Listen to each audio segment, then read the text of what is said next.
ये क्या है यार, तमाशा है। जिस माँ बाप ने दुआएं मांग मांग कर और तड़प तड़प कर और तकलीफ उठा उठा कर तुमको पाला, और तुम अपनी थोड़ी सी ख्वाहिश पूरी करने के लिए माँ बाप को कत्ल करोगे। तुम्हारे घर में छोटे बहन भाई तो होंगे, 6 महीने के, 7 महीने के, साल के, तो आप बोलोगे हाँ अरे देखो तुम्हारे माँ बाप का इनको पालने में क्या हाल है, तुम 1 घंटा अपने छोटे भाई बहन को नहीं संभाल सकते हो। इसी तरह एक वक्त तुम भी छोटे थे, 3 माह, 4 माह, 5 माह, साल, 15 महीने की तुम्हारी भी उम्र थी, 2 साल की तुम्हारी भी उम्र थी। तुम भी इसी तरह माँ बाप को सताते थे, इसी तरह तुम घर में खड़े खड़े पेशाब कर दिया करते थे, इसी तरह तुम भी खाने पीने की चीजों को उलट पुलट करके फेंक दिया करते थे, इसी तरह तुम भी रात में 3-3 दफा उठकर अपनी माँ को जगाया करते थे, इसी तरह तुम भी बीमार होते थे, इसी तरह चीखो पुकार करते थे। तुम्हारे पेट में दर्द होता था, तुम बोल नहीं सकते थे, तुम्हारे मुंह में दर्द था, तुम बोल नहीं सकते थे, तुम्हारे सर में दर्द था, तुम बोल नहीं सकते थे, तुम्हारे पाँव में तकलीफ थी, तुम बोल नहीं सकते थे, तुम्हें सर्दी लगती थी, तुम बोल नहीं सकते थे, तुम्हें गर्मी होती थी, तुम बोल नहीं सकते थे, तुम्हें भूख लगती थी, तुम बोल नहीं सकते थे। मगर तुम्हारे माँ बाप जब तुम बोल नहीं सकते थे तब भी तुम्हारी बोली समझते थे।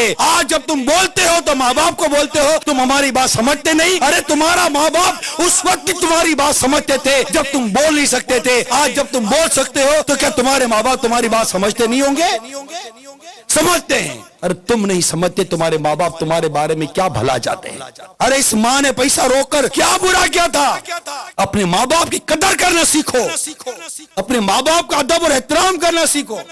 अगर माँ बाप को नाराज करके मर गए, यकीन मानो मर जाओगे। माँ बाप को सताने की ऐसी सजा है, किताबों में लिखा है कि कई गुनाह जिनकी सजा अल्लाह ताला क़यामत के दिन के लिए उठा रखता है, मगर माँ बाप को सताने की सजा, माँ बाप को नाराज करने की सजा ऐसी है कि अल्लाह ताला आखिरत में तो देता ही देता है, दुनिया में भी इसकी सजा के नजारे नजर आते हैं।